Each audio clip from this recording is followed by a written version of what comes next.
Hello, I'm Avery or Hazel or Kylie. You can just pick one, I don't care. Hello, I am Lily. And you want to have a rousing discussion about truth, honor, patriotism? God bless America. Uh, Captain America. Yeah. Okay, so today we are covering Thor the Dark World. And I probably should have said welcome to From the Closet first, but whatever. Okay, welcome to the You're From not the Closet. welcome. Yeah, you're not welcome here. Leave. Um, But yeah, welcome to the From the Closet podcast. Today we are covering Thor the Dark World. You can join us next week for Soul and Star vs. the Forces of Evil Season 2. You can join next month. We will be doing Captain America the Winter Soldier.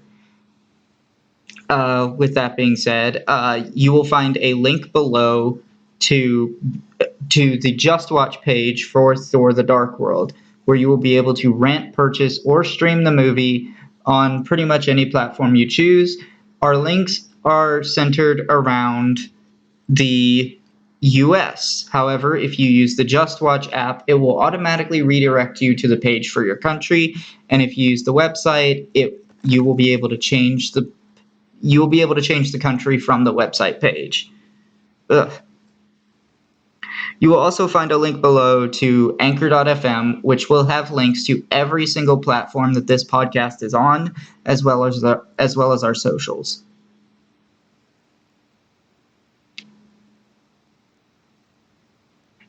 And with Okay, that, are we? Yeah, with is that it?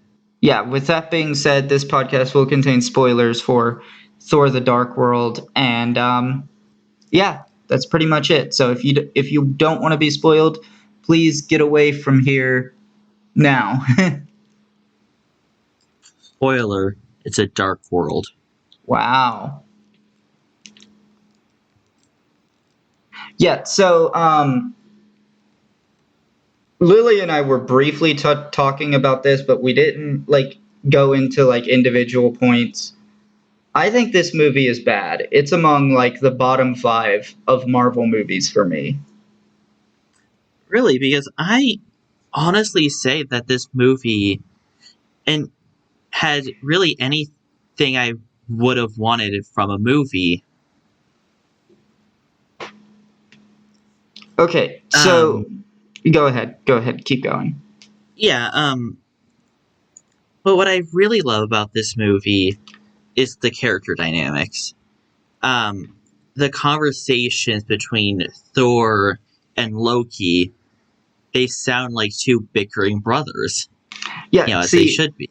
my problem is that Thor is a lot less of a fun character in this movie. He's moping around pretty much the entire movie over a girl he spent one long weekend with and hasn't called in 2 years.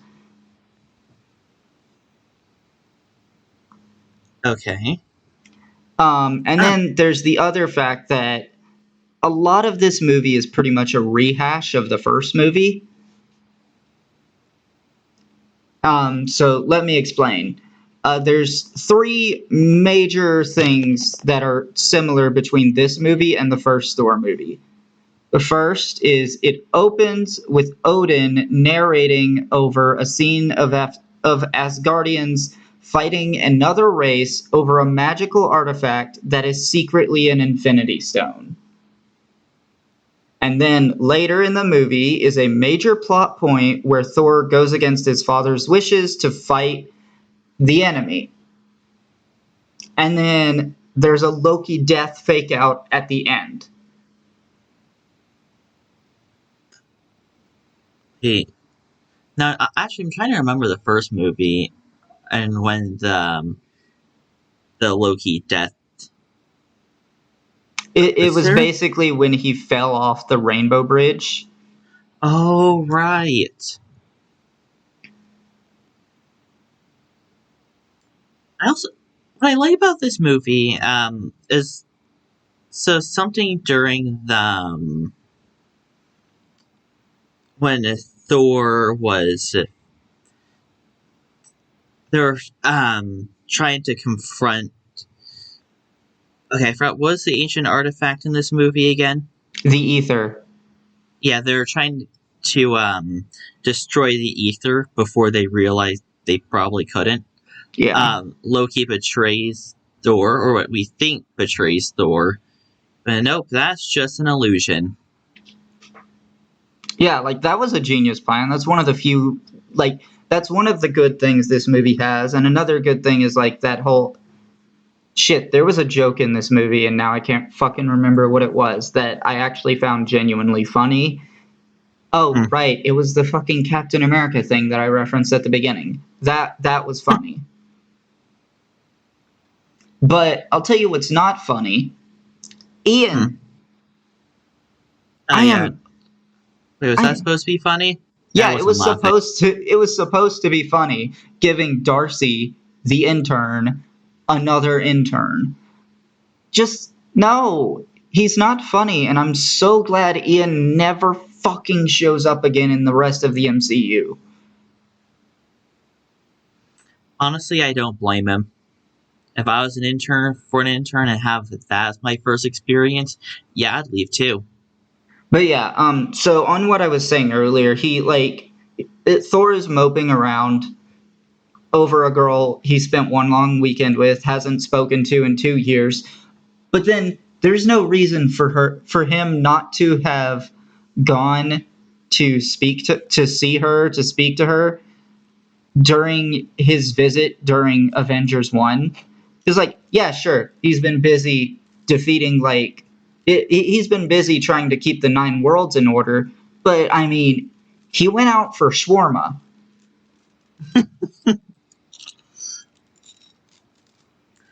Yeah, forgot about that part.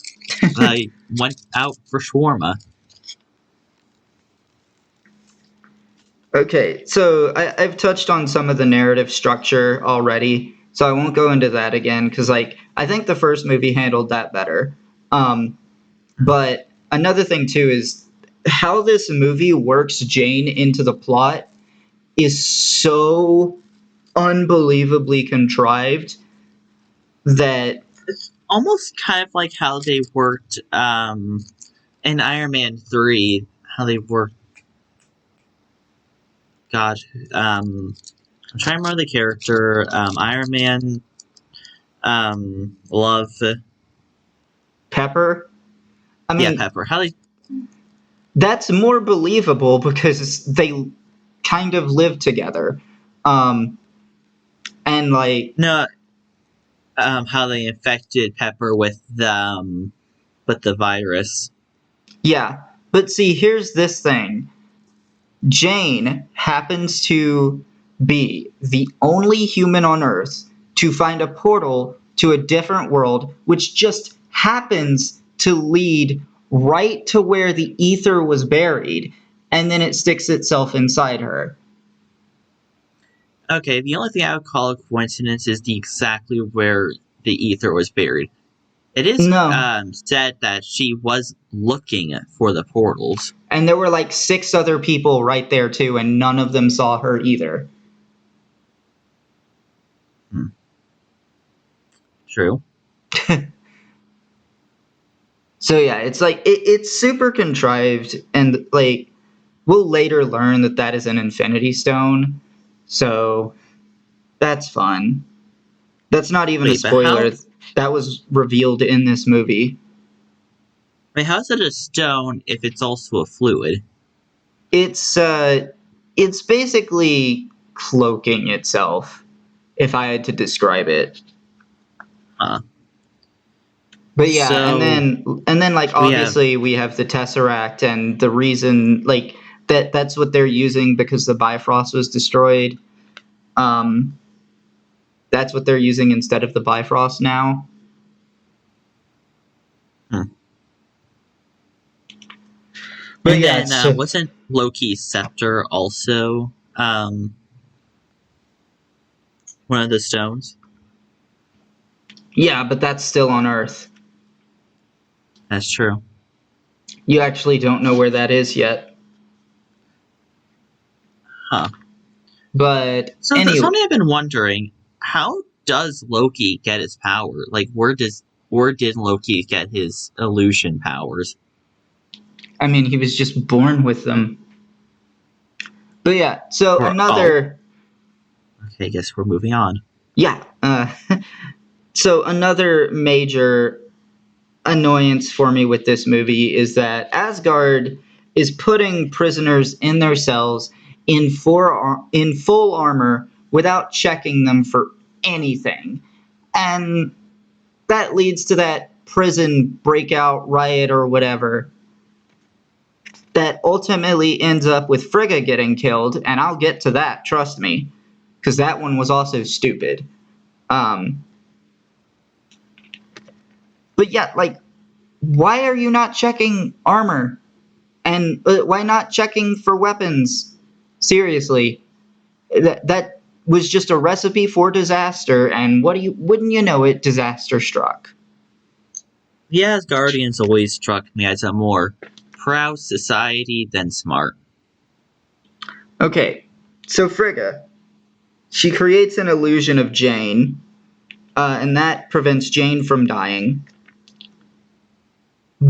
But why doesn't she also create an illusion of herself? There was Hmm. no reason for either of them to actually be there.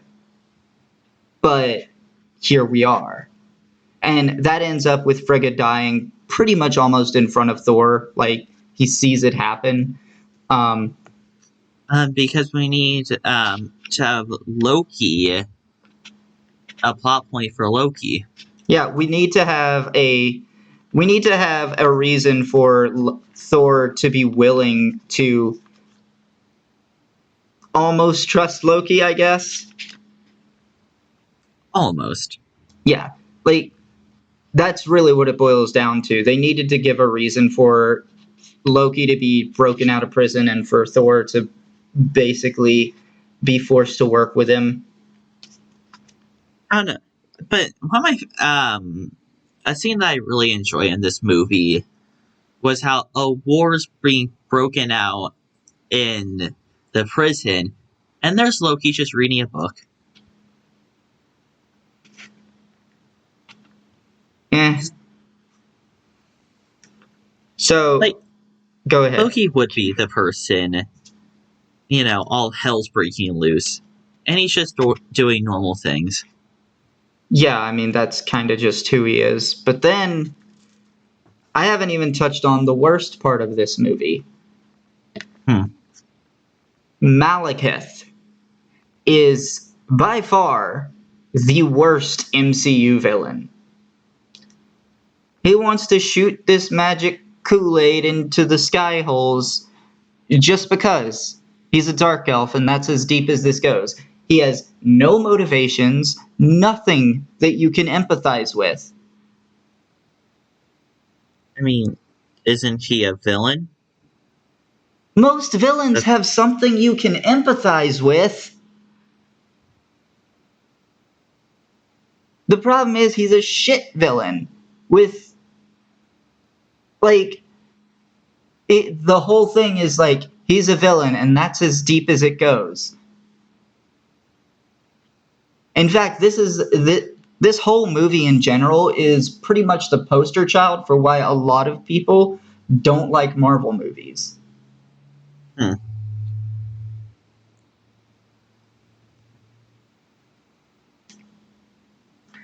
Cuz like I okay, don't know. um like what was his name? Obadiah Stane wasn't particularly a sympathetic villain either, but at least there he had a motivation. It was money, so you could like kind of understand why he was evil. This guy is just like, oh, I'm evil, therefore I want to do evil thing.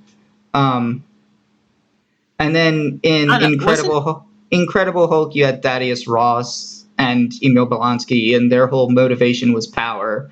And then in Iron Man 2, obviously, Yvonne wanted to avenge the death of his father, and he held Tony responsible for it. And then, I mean, you had that other dude who was just a competitor, like a business competitor for Tony. Um, and then Thor 1. I mean, Loki was pretty much the villain there, and his motivations at least made sense. And then we had Hydra, and like that makes sense. It's like the Nazis' whole thing there, and then Loki again for Avengers 1. And then the Mandarin in Iron Man 3 was pretty stupid. It was just two people taking shit personally. But I think this is the worst offender because there's literally nothing. Well, I mean, okay, I can't exactly say why he was evil back during the war, but you can make an argument why, he's doing all of these evil things to avenge his previous loss on Asgard. I don't see it that way because this is just, okay, I can finally try again now. It's been 5,000 years. Time to try again.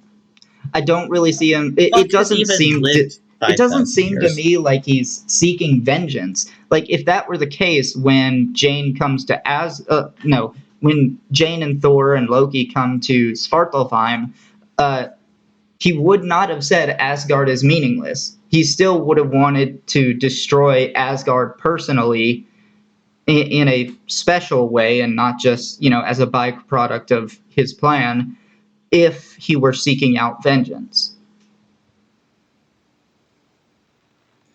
I mean, if all the world's gonna die, then just let all the worlds die. That's the most effective way than fighting Asgard straight on. He's not vengeful. That's the point I'm trying to make. It does not come across that way at all. Also, I think it's worth pointing out the actor that plays Malekith, Christopher Eccleston, has said that he only played this role to get a paycheck and didn't really care about it at all. Chris Hemsworth, the person who plays Thor, has also gone on record saying he did not enjoy this movie. Really? Yeah.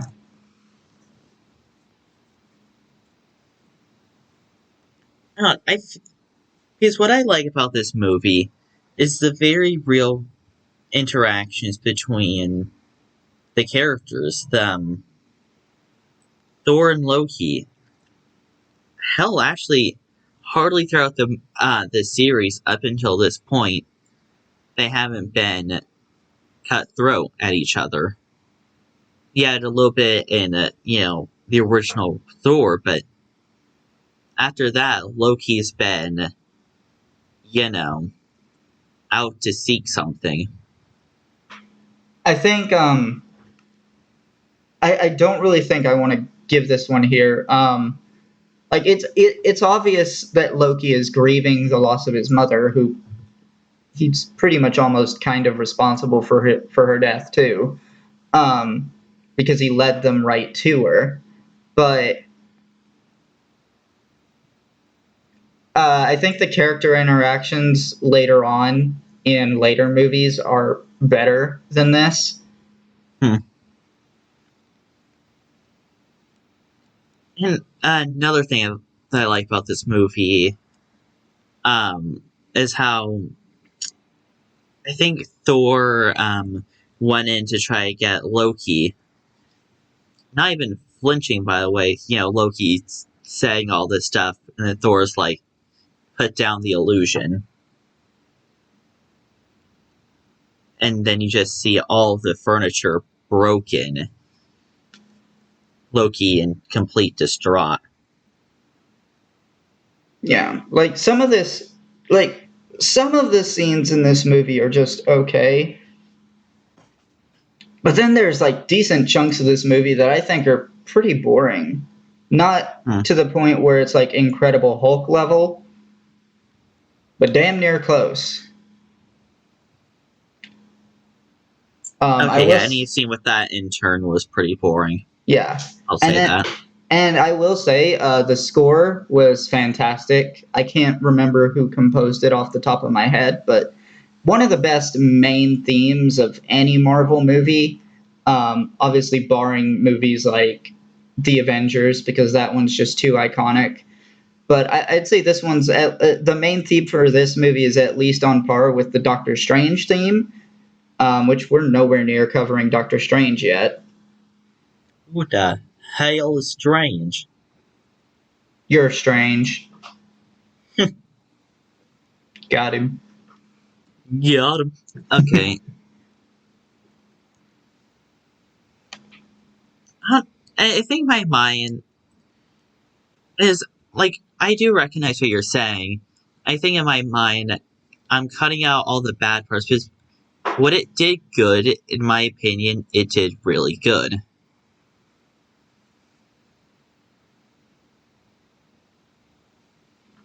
For me, it's like all the major issues that it has, it just really bogs it down in my mind. It's like nowhere near one of the worst movies I've seen, but like comparing it to other Marvel movies, I'd just about rather watch any other movie. You'd Just rather about. watch The Incredible Hulk? I said just about.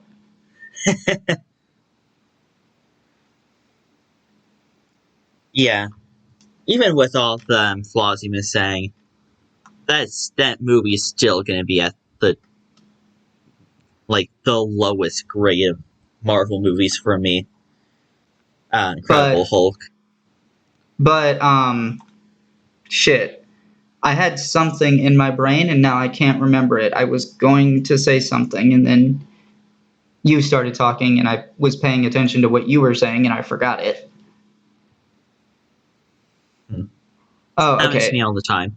Yeah. So I finally figured it out. Okay, so it's the final act that is at least entertaining to watch. Of course, it's the action and whatever, and like, but I think the thing that makes it really entertaining is Mjolnir flying around, and like Oh yeah.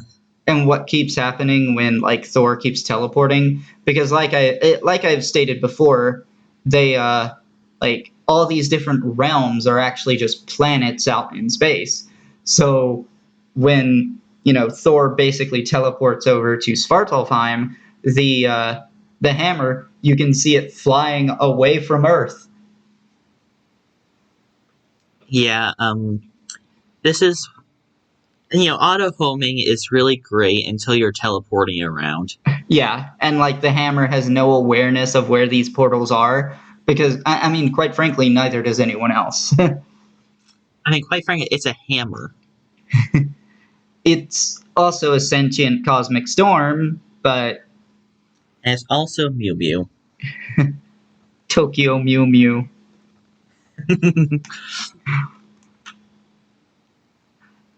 I just made that reference. Okay.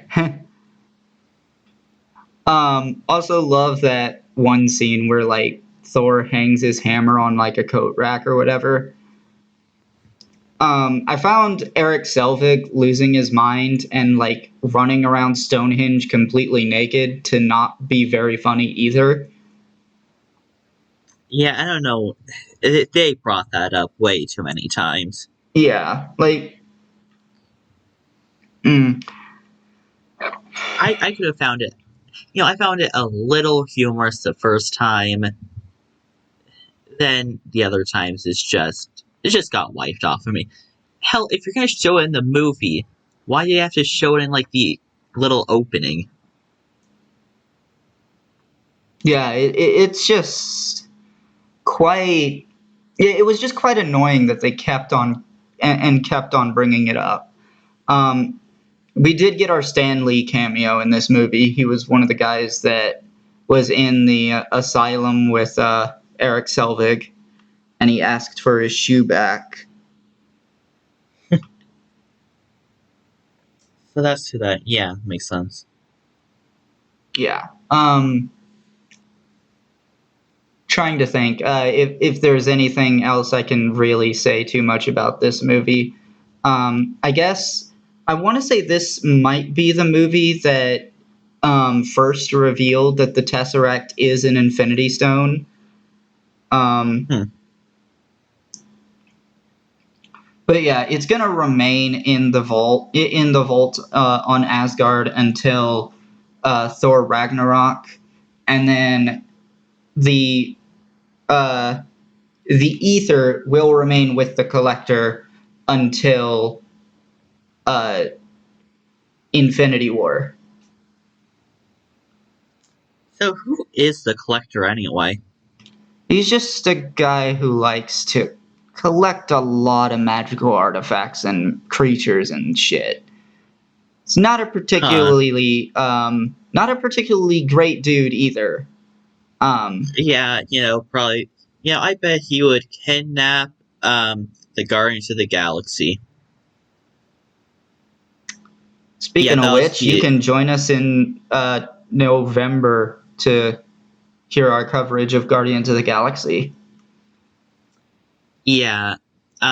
That's actually what happened in the Disneyland ride. But And yeah, that's probably the first time I heard the name Collector. I mean, they said it in the movie.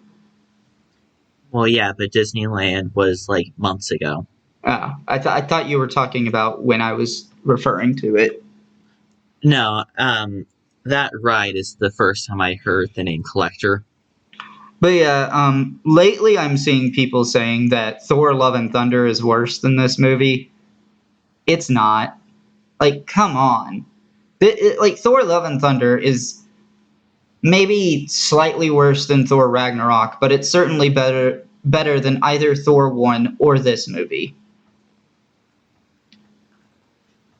Ever since you've seen that movie, you've been singing its praises from the rooftop.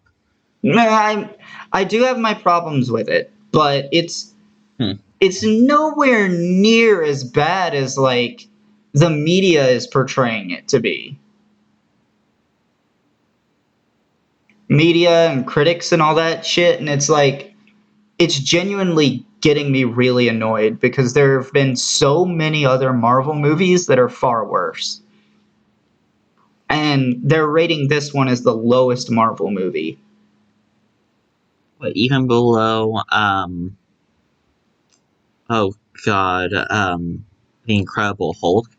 Yes, actually, a lot of them get below the Incredible Hulk. This one consistently gets below the Incredible Hulk. But I disagree with that. I think this movie is probably the second worst Marvel movie. Yeah, I don't want to watch Incredible Hulk again for a reason. I'd watch this again. Maybe only at certain parts, but I'd watch this again. Yeah, like I think to me the only bad Marvel movies so far are like Incredible Hulk, Iron Man 2, Iron Man 3, this movie, Captain Marvel, and I'm still kind of iffy about Eternals. Yeah, well, that's like half the movies we've covered so far. Yeah. Like most of the bad movies are early on, but then we get Captain Marvel and I'm still iffy about Eternals. I'll have to watch it again to see if I really like it or not, but it I mean, wasn't. I guess it makes sense, You're gonna have a few iffy movies before you really get your feet off the ground. Yeah. And the next movie is one of the best, so we're definitely going to get into that. The next movie is like probably in my top 3, Hmm. and it's a top movie for a lot of people. Interesting. So, what else would you like to say about this movie?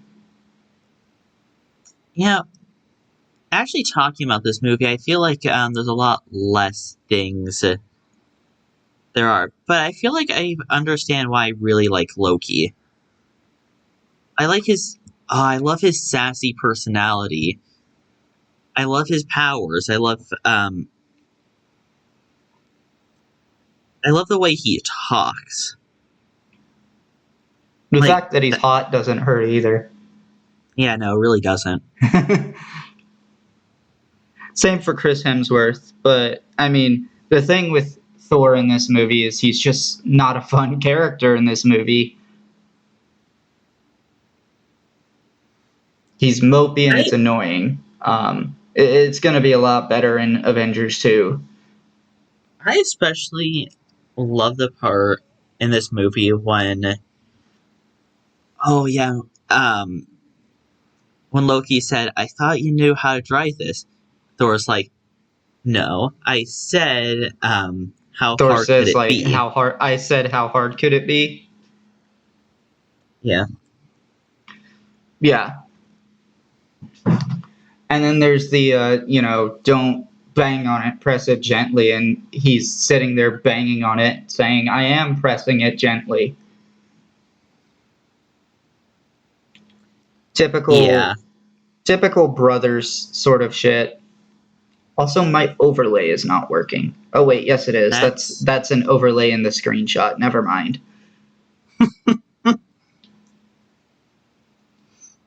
Are you having two overlays? Well, see, when I went to take a screenshot of the critic ratings, my overlay was up. So I was not seeing it change.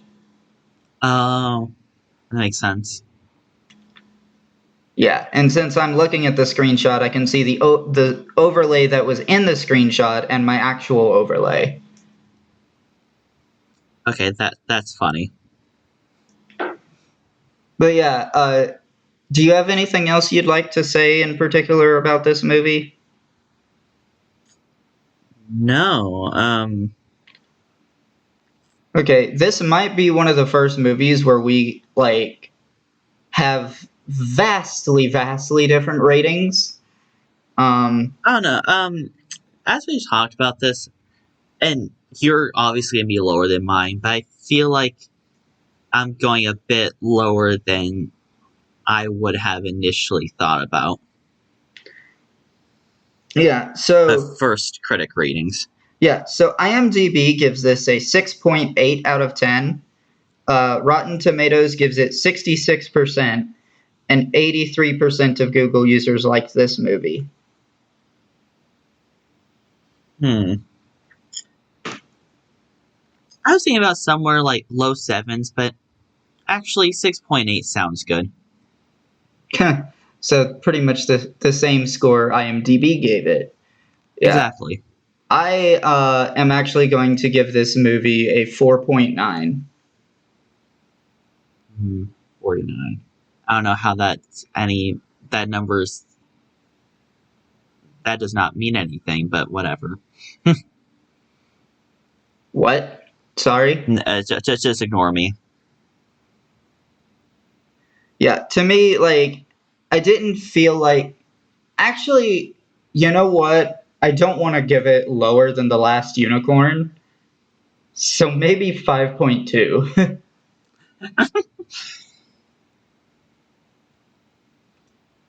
I still Yeah, the don't last think. unicorn was a trip, man. Yeah, I still don't think this is a good Marvel movie. Um, I definitely enjoyed pretty much just about every other Marvel movie we've covered more than this movie, with the exception of The Incredible Hulk. And yes, I'm Incre- counting movies like X-Men and Deadpool 1 and 2 and Spider-Man into this too. Incredible Hulk is an exception to a lot of things. Yeah. But yeah, you can join us next week for Soul and Star versus the Forces of Evil Season 2. By the way, that Star versus the Forces of Evil Season 2 episode will be split into two parts. Um, but yeah, with all of that being said, I've been Avery, that's been Lily, and I accept your surrender.